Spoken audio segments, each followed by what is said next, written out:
বাচ্চা কি করছস? হ্যাঁ, জুতা টুতা পরে আমার উপরে পা দিয়ে ঘুমাইতেছে। এই তোরে কি বলছিলাম আমি ওই সাইডে নিচে ঘুমাইতে বলছি না? এই দেখছো? আবার নাক ডাকতেছে। এই নাক ডাকা বন্ধ কর, বন্ধ কর। হায় আল্লাহ, আমি সাইলেন্ট জামাই বিয়ে করলাম কি জন্য?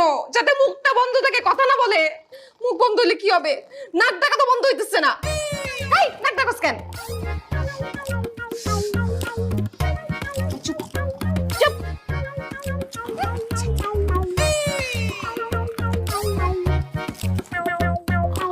চুপ।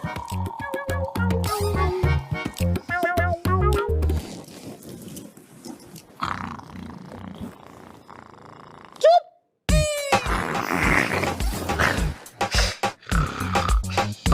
সাইলেন্টের বাচ্চা।